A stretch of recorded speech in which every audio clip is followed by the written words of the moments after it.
Hello बच्चों, कैसे हो। पिछले लेक्चर में अपने पढ़ा था अवतल दर्पण प्रतिबिंब निर्माण के नियम व उत्तल दर्पण प्रतिबिंब निर्माण के नियम। आज अपने एक नया टॉपिक स्टार्ट करने जा रहे हैं, परावर्तन में ही गोलीय दर्पणों के परावर्तन के लिए चिन्ह परिपाटी। टॉपिक क्या है, हेडिंग लगा लेते हैं। गोलीय दर्पण द्वारा परावर्तन के लिए चिन्ह परिपाटी। चिन्ह परिपाटी, इस टॉपिक को समझा देता हूँ। पहले इसकी यूज में आता है, कैसे करते हैं। अपने अपने लेंस के दर्पण के लिए कुछ भी दूरियां निकालने के लिए कोई व्यक्ति इतनी दूरी पर उसका प्रतिबिंब ऐसे बना रहा है तो उसके लिए निकालने के लिए अपनी चिन्ह चाहिए, प्लस की दूरी है या माइनस की दूरी है। इन सभी को निकालने के लिए अपने किसका यूज करते हैं, चिन्ह परिपाटी का यूज करते हैं। तो ये एक अवतल दर्पण है, समझ लेते हैं। ये एक अवतल दर्पण,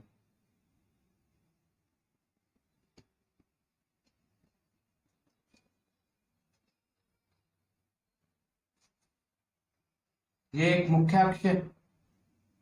ये क्या है, मुख्य अक्ष। ये ध्रुव P, ठीक है, ये ध्रुव P। अब क्या होता क्या है, कहता है कि गोलीय दर्पण द्वारा परावर्तन के लिए चिन्ह परिपाटी के नियम। मैंने बताया था, ये कोई रेखा आ रही है, मुख्य अक्ष से कोई प्रकाश किरण आ रही है और मुख्य अक्ष से समांतर कोई प्रकाश किरण आ रही है, टकरान परावर्तन के पश्चात कहां से गुजरती है, फोकस से गुजरती है। ठीक है, अभी इस दूरी को निकालने के लिए यहाँ पर वक्रता के अंदर इन दूरियों को निकालने के लिए किसका यूज किया जाता है, चिन्ह परिपाटी का यूज किया जाता है। इन दूरियों को निकालने के लिए, यहां से इस दूरी को निकालने के लिए किसका यूज किया, चिन्ह परिपाटी का यूज किया जाता है। कैसे किया जाता है, तो पहला पॉइंट क्या कहता है, पहला पॉइंट कहता है बिंब को सदैव क्या रखना चाहिए, दर्पण के बाईं ओर रखा जाता है। बिंब या वस्तु को कहां रखा जाता है, दर्पण के बाईं ओर रखा जाता है। सदैव कहां पर, दर्पण के बाईं ओर मतलब लेफ्ट साइड रखा जाता है, लेफ्ट साइड में रखा जाता है, दर्पण के लेफ्ट साइड। चाहे अवतल दर्पण हो चाहे उत्तल दर्पण हो, दोनों में बिंब को कहां रखा जाता है, सदैव दर्पण के बाईं ओर रखा जाता है। ओके, इतनी बात समझ में आई।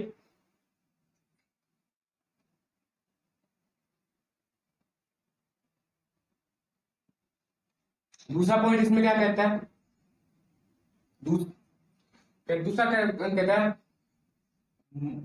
मुख्य अक्ष की, मुख्य अक्ष के समांतर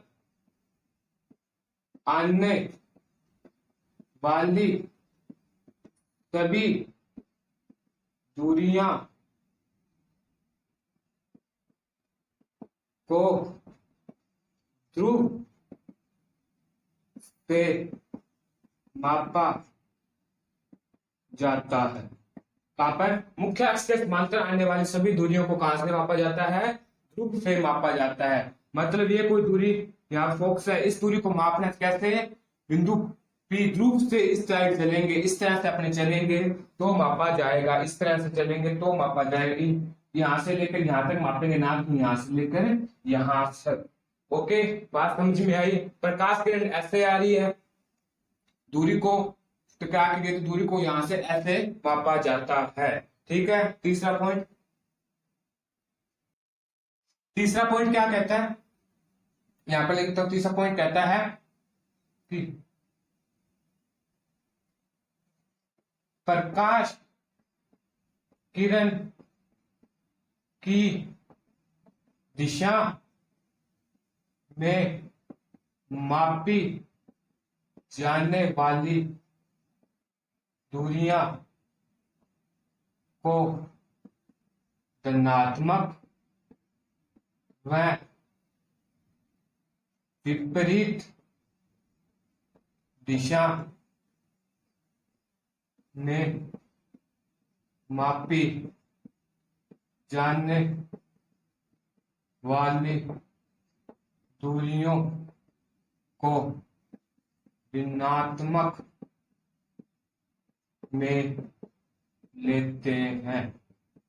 ओके, कहता है कि प्रकाश किरण की दिशा में मापी जाने वाली दूरियों को धनात्मक व विपरीत दिशा में मापी जाने वाली दूरियों को ऋणात्मक में लेते हैं। मान लो, देखो कैसे एग्जांपल है कि समझ सकते हैं, अपने एग्जांपल समझते हैं। ये एक वस्तु है, कहां पर रखी? पहला देखो, ये लेंस है, सॉरी दर्पण है, दर्पण के बाईं लेफ्ट साइड वस्तु या बिंब अपने रख दिया। ओके, फिर कहता है मुख्य अक्ष के समांतर आने वाली सभी दूरियों कहां से मापी जाती है? ध्रुव से। तो मुख्य अक्ष के समांतर ये कोई प्रकाश किरण आई, कहां से गुजरी? फोकस से गुजर गई। ये माना कहां से गुजरी? फोकस से गुजर गई। ओके, इतनी बात समझ में आई? ओके, इतनी बात समझ में आई? ठीक है। अब तीसरा पॉइंट है, प्रकाश किरण की दिशा में मापी जाने वाली दूरियों को धनात्मक व विपरीत दिशा में मापी जाने वाली दूरियों को ऋणात्मक में लेते हैं। एक दूरी इस वस्तु की, यहां से सभी दूरियां ध्रुव से मापी जाती है, इसमें ये दूरी मापेंगे, और एक दूरी यहां से, ये दूरी अपने को ज्ञात करनी। उसने कह दिया एक तो फोकस और ध्रुव के बीच की दूरी ज्ञात करो, और वस्तु और ध्रुव के बीच की दूरी ज्ञात करो। अब कैसे करेंगे? ठीक है, तो ये देखो, ये प्रकाश किरण है, ये प्रकाश किरण है, इस तरह से आ रही है, इस तरह से आ रही है ना।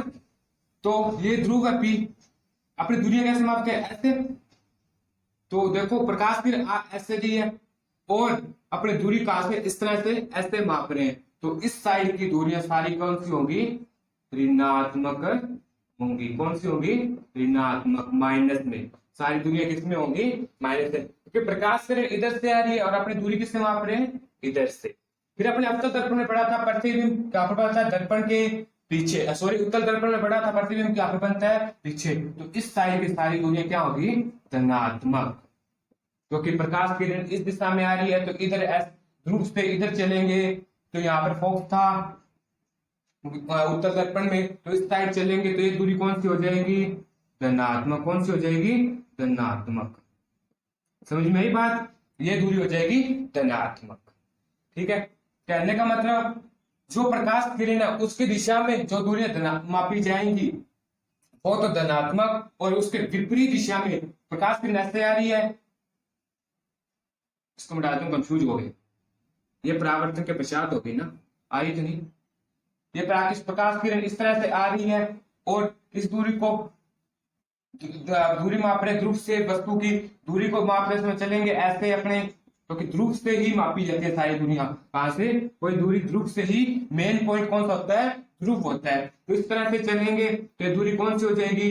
ऋणात्मक। ये कौन सी हो जाएगी? इस तरह से चलने वाली दूरियां धनात्मक। ठीक है, समझ में आया? इतनी बात नोट कर लो।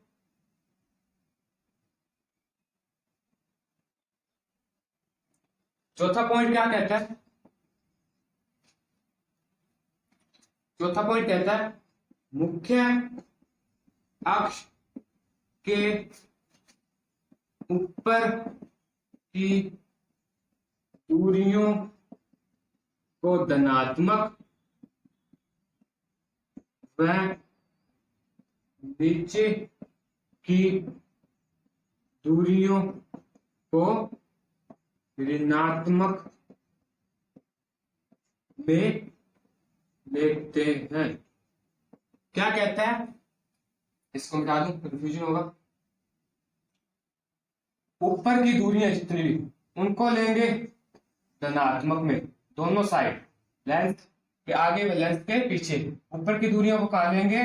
धनात्मक में, और नीचे की दूरियों को कहा किसमें लिया जाएगा?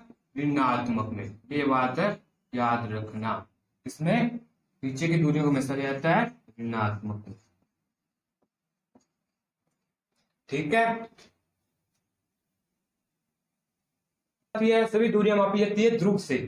इसलिए ध्रुव ध्रुव से प्रकाश किरण इस तरह से आ रही है अपनी साइड से चले तो दूरियां ऋणात्मक, याद रखने का तरीका। और प्रकाश किरण ऐसे आ रही है तो इधर चल रहेंगे तो धनात्मक।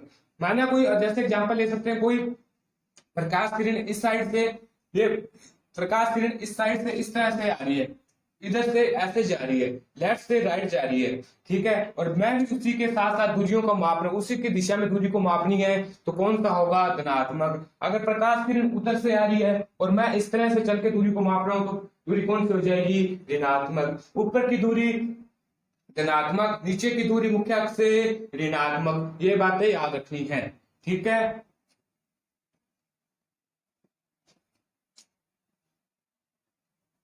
ओके, ये थी गोले दर्पण द्वारा परावर्तन के लिए चिन्ह प्रॉपर्टी। उतार लो, स्क्रीनशॉट ले लो पूरे का, एक का 4 पॉइंट है इसके। पढ़ती चिन्ह परिपाटी की बात पढ़ते हैं अपने दर्पण सूत्र। ये एक अवतल दर्पण है, कौन सा दर्पण है, अवतल दर्पण है, जिसका परावर्तन पृष्ठ अंदर की ओर हो, केंद्र की ओर हो, उसको अवतल दर्पण कहते हैं। ये मुख्य अक्ष है। माना कोई वस्तु यहाँ पर पड़ी है, ये कोई वस्तु है जिसका नाम ए बी है, ठीक है, ये ध्रुव भी है। इसकी दूरी को क्या बोल देंगे, बिंब दूरी। मुख्य अक्ष ध्रुव से बिंब के बीच की दूरी को कौन सी दूरी बोलते हैं, वस्तु के बिंब की दूरी को कौन सी बोलते हैं, बिंब दूरी। और इसे किससे दर्शाया जाता है, इसे यू से दर्शाया जाता है, ठीक है। इसके बाद ये तो ये होगी। अब माना प्रतिबिंब यहां पर बना और ये दूरी कौन सी दूरी हो जाएगी, प्रतिबिंब दूरी। कौन सी दूरी, प्रतिबिंब दूरी। इसको किससे लिखा जाता है, बी से, ठीक है। ये तो होगी बिंब दूरी। और यहां से यहां तक कौन सी होगी, प्रतिबिंब यहां पर बना तो ये होगी प्रतिबिंब दूरी। मान लिया यहां पर बना, ये कौन सी होगी, प्रतिबिंब दूरी। माना फोकस बिंदु यहां पर है, फोकस तो यहां पर है एफ, ये दूरी कौन सी हो जाएगी, फोकस दूरी। ध्रुव और पी और एफ के बीच की दूरी को कौन सी बोलते हैं, पी ध्रुव और एफ के बीच की दूरी को बोलते हैं फोकस दूरी, जिससे इसको दर्शाते हैं एफ, छोटे एफ से, कैपिटल स्मॉल एफ से, सॉरी स्मॉल एफ से, ठीक है। ये होती है तीनों दूरियां। कौन सी दूरी, बिंब दूरी, प्रतिबिंब का निर्माण वाली प्रतिबिंब दूरी वी, और फोकस दूरी स्मॉल एफ, ठीक है। ये अब तीनों में एक संबंध बनता है जिसको लिखते हैं अपने 1/f बराबर 1/f बराबर 1/f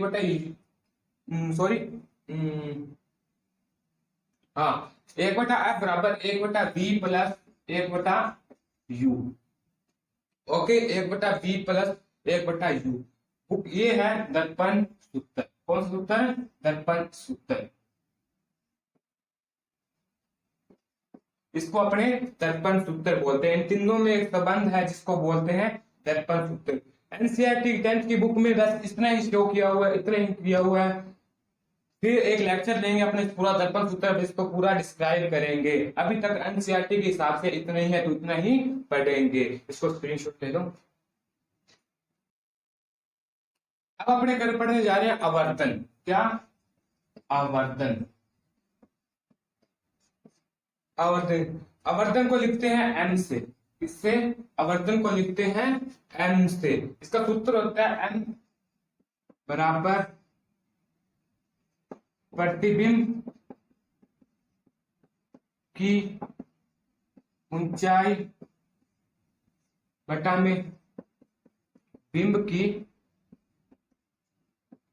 ऊंचाई, ठीक है। इसका सूत्र होता है आवर्तन बराबर प्रतिबिंब की ऊंचाई बटा में बिंब की ऊंचाई। प्रतिबिंब की ऊंचाई को लिखते हैं m बराबर h डैश से, और बिंब की ऊंचाई को लिखते हैं h से, ठीक है। ये दोनों की ऊंचाई है। इनको ज्ञात करने पर इसको क्या आता है, आवर्तन सूत्र। इसको एक तरीके से और लिख सकते हैं, बिंब की ऊंचाई या बिंब की प्रतिबिंब की ऊंचाई, प्रतिबिंब की दूरी भी लिख सकते हैं। प्रतिबिंब की दूरी किससे लिखा जाता है, n बराबर प्रतिबिंब की दूरी को v से, और बिंब की दूरी को u से, तो m बराबर v बटा u भी आ जाता है।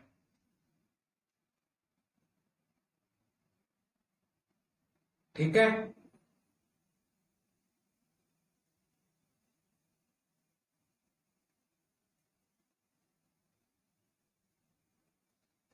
आवर्धन क्या होता है? आवर्धन होता है कि इससे यह पता लगता है, अपने को यह ज्ञात किया जाता है कि कोई प्रतिबिंब बिंब की अपेक्षा कितना बड़ा या कितना छोटा कैसा है। ये होगा अपना प्रकाश का परावर्तन का टॉपिक। पूरा परावर्तन टॉपिक इतना था, ये पूरा हुआ। अब अपने अगले शुरुआत करेंगे अपवर्तन की। परावर्तन अपवर्तन दोनों अलग अलग चीजें। अब परावर्तन पढ़ा, अब पढ़ेंगे अपने अपवर्तन। इसी तरह से पढ़ते रहिए। उस चैनल को लाइक शेयर एंड सब्सक्राइब जरूर कर दें। Thank you.